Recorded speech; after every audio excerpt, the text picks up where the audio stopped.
Political instability is one of the situation or the condition that can really hinder development in a country because people cannot move freely to do businesses in one way or the other. So people in Uganda and the all African countries that are causing political instabilities via political activities, I believe we have to come back on our drawing board. We see how we can do politics in a peaceful manner so that we don't really involve in political wars or planning guerrilla wars and all other internal conflicts that really stop people from doing economic activities in one way or the other. When we go back in history, in Uganda, probably 20 years ago or 15 years ago, we had very many rebel groups, and one of them was led by one rebel leader known as Kony, Joseph Kony, who is wanted, and a warrant of arrest was issued by ICC. So he's at that level of being wanted by International Criminal Court of Justice. So we had that big rebel group, and we had ADF.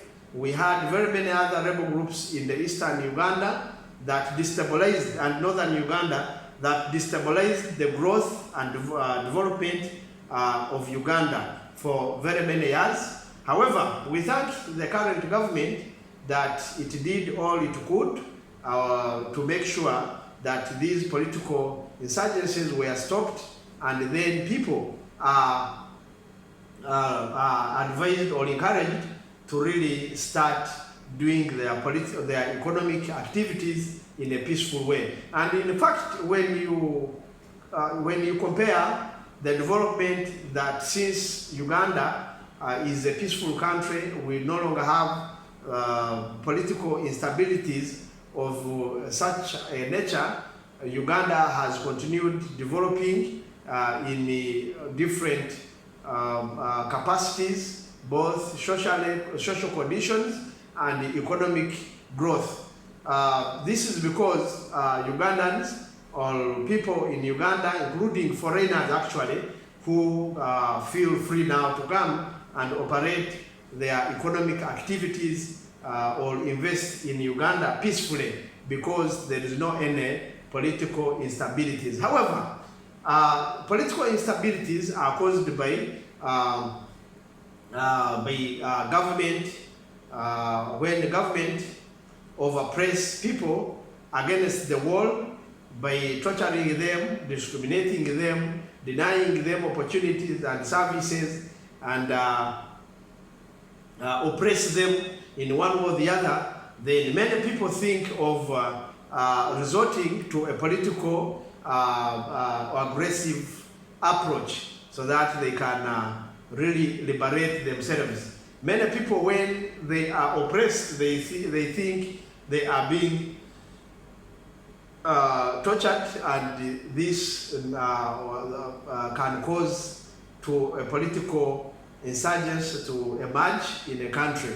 And of recent, actually, there is a case that is going on in our country, Uganda, where the Republic of Uganda is against the Dr. Kizza Besigye, who was arrested from Kenya on allegations that he was plotting to create or to wage war against the government of Uganda, and it is believed or alleged that he had gone to negotiate for military assistance so that he can start to attack and wage war in Uganda. Now, you imagine if this is true, and he succeeded by getting these weapons or political or military assistance, and then he waged war against the government of Uganda, who would suffer most?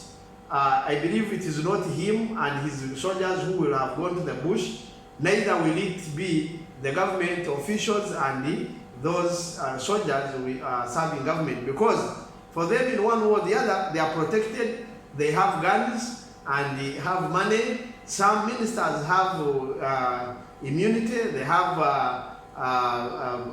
diplomatic passports, they can easily fly out of the country where such instabilities are being identified. But now, the people who would suffer most, it is me and you who are not politicians, who are not soldiers, who are not government civil servants. Therefore, we really need to discourage any form of instabilities, any form of aggression, any form of military or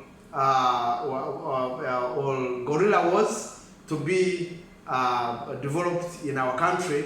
We can solve any problem amicably. We can solve political instabilities. We can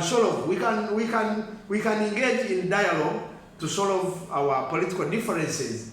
And also, politicians, be it a ruling party and the opposition parties, independent, we have to learn to respect the will of every Ugandan.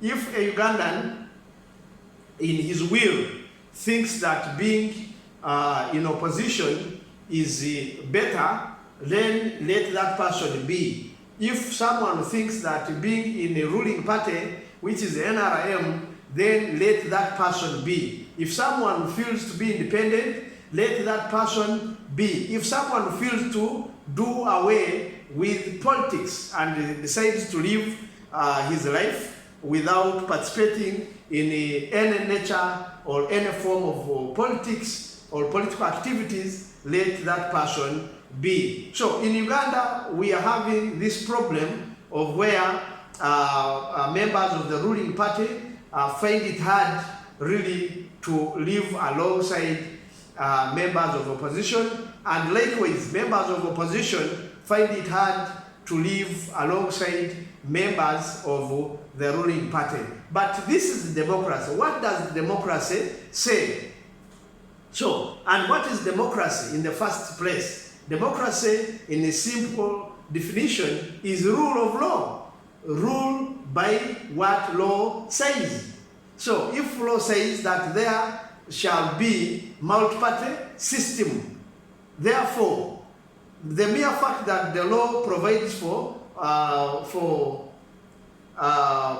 multi-party system, that means there must be more than one parties or more than two parties. Now, why should you go against someone who supports another party, and yet this person is established by the Constitution of Uganda? By mere fact that the Constitution recognizes his party where he subscribes, then he also has a good base or defense for him to, or a right for him to really be in a party of his choice. Now, if you feel you want this person to really join your party, I believe the best way to do it, is not to really discriminate him or fight him or abuse him in one way or the other, but the best way to do it is to engage him, explain to him your goals, objectives, and the future plans, so that if he finds your plans are achievable and your plans are more better than where he is, then that person can decide to cross from one party to another party. But if we don't really respect one another and we accept that there are multi-party system, we expect that there are very many people with different ideologies, and therefore we have got to respect their ideas, and yes, we have got to respect their ideas, and then continue with their political activities, then Uganda political journey will not develop. As it is today, you hear there is a fight between even opposition parties themselves, they fight one another because they don't agree with one another. But there is no any where it is written that we have to agree with one another. Disagreement is part of the game. However, if you disagree with me, what is your alternative? So if you disagree with me, the best way to do it is to provide an alternative and explain it to the people who can give you the mandate to lead them and make sure that